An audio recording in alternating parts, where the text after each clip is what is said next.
Hello everyone, आज के lecture में मैं आपको एक्सप्लेन करने वाली हूँ how to find signs of a b and c for the quadratic polynomial a x square plus b x plus c using the graph. यानी quadratic polynomial a x square plus b x plus c का अगर graph given है और आपको पता है कि quadratic polynomial का ग्राफ इज़ अ पैराबोला, तो ग्राफ की हेल्प से आप ये ए बी और सी का साइन कैसे फाइंड कर सकते हो। ठीक है, चलो स्टार्ट करते हैं।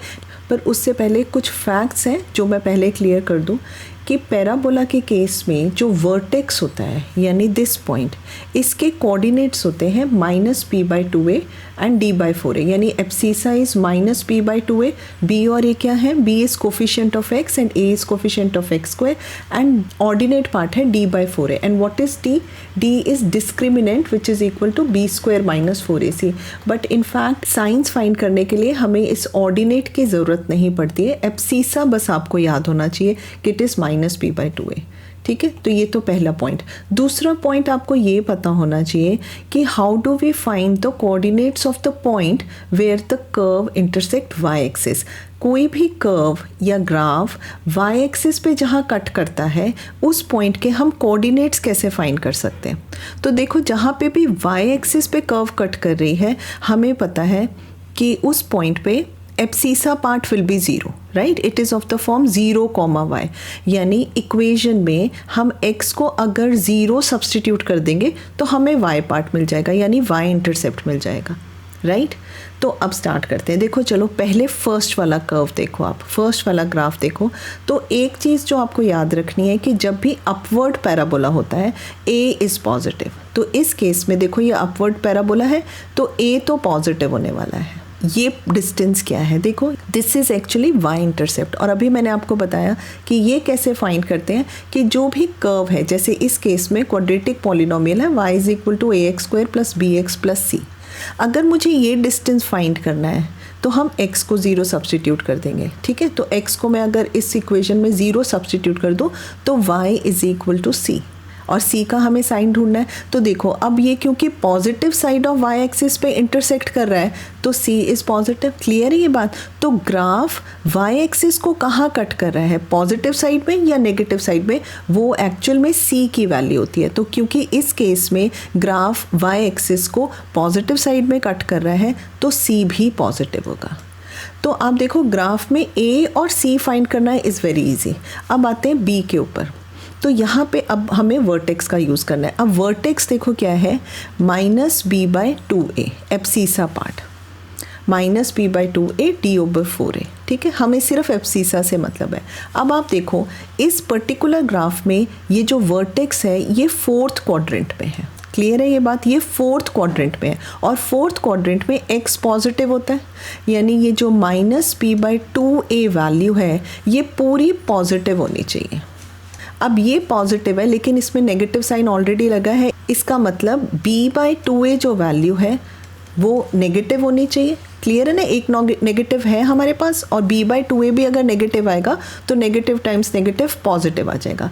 और a हम पहले ही फाइंड कर चुके हैं, a पॉजिटिव है तो b नेगेटिव होना चाहिए।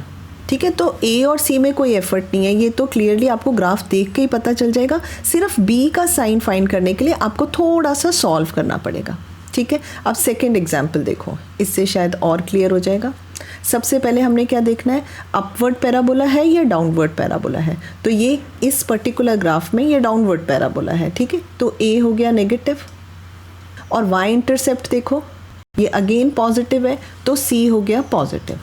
अब आते हैं b के साइन के ऊपर। तो ये वर्टेक्स देखो, वर्टेक्स में एब्सिसा पार्ट इज -p/2a और वर्टेक्स लाई कर रहा है सेकेंड क्वाड्रेंट में और सेकेंड क्वाड्रेंट में x नेगेटिव होता है, यानी -b/2a जो है ये एक नेगेटिव टर्म होनी चाहिए, राइट।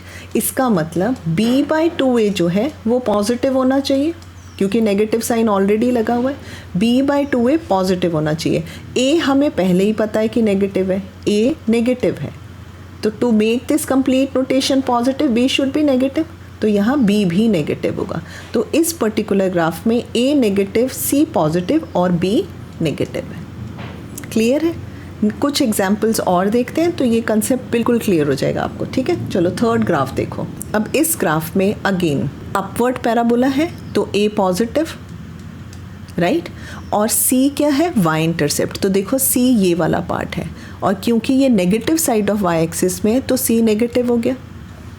फिर वर्टेक्स पे आते हैं। वर्टेक्स का एब्सिसा है -p/2a, और वर्टेक्स कहाँ लाई कर रहा है, थर्ड क्वाड्रेंट में, और थर्ड क्वाड्रेंट में x नेगेटिव होता है, यानी -p/2a पार्ट जो है, x पार्ट जो है, it should be negative. Negative sign इसमें ऑलरेडी लगा है, यानी b/2a जो है ये पॉजिटिव होना चाहिए। a हम पहले फाइंड कर चुके हैं, a पॉजिटिव है, डिनोमिनेटर इज पॉजिटिव, रिजल्ट भी मुझे पॉजिटिव चाहिए तो b भी पॉजिटिव होना चाहिए। तो a पॉजिटिव, c नेगेटिव और b पॉजिटिव होगा। तो आप देख रहे हो a और c तो ग्राफ देखते ही पता चल जाते हैं, b के लिए थोड़ा सा सॉल्व करना है। ये नेक्स्ट देखो, ये वाली कर्व, इसमें डाउनवर्ड पैराबोला है तो a नेगेटिव होगा, राइट। c का साइन देख लो, c y इंटरसेप्ट जो है वो नेगेटिव y एक्सिस पे है तो c नेगेटिव होगा। अब b फाइंड कर लेते हैं। अब यहाँ पे वर्टेक्स देखो, -p/2a जो है एब्सिसा पार्ट, वर्टेक्स लाई कर रहा है फर्स्ट क्वाड्रेंट में। फर्स्ट क्वाड्रेंट में x पार्ट जो है वो पॉजिटिव होना चाहिए, तो इसका मतलब b/2a जो है, b/2a ये नेगेटिव होना चाहिए क्योंकि एक साइन नेगेटिव ऑलरेडी लगा हुआ है। a हम पहले फाइंड कर चुके हैं, a नेगेटिव है, रिजल्ट भी मुझे, रिजल्टेंट साइन भी मुझे नेगेटिव चाहिए, तो b क्या होना चाहिए, पॉजिटिव। तो a नेगेटिव, c नेगेटिव और b positive. I hope clear हो गया होगा ये। तो थोड़ा सा और आपको क्लियर हो जाए, ये मैंने 3 और ग्राफ दिए हैं, इन्हें आप अपने आप से सॉल्व करके देखना, a b c के साइन फाइंड करना, तो होपफुली ये वाला टॉपिक आपको अच्छे से क्लियर हो जाएगा। ओके।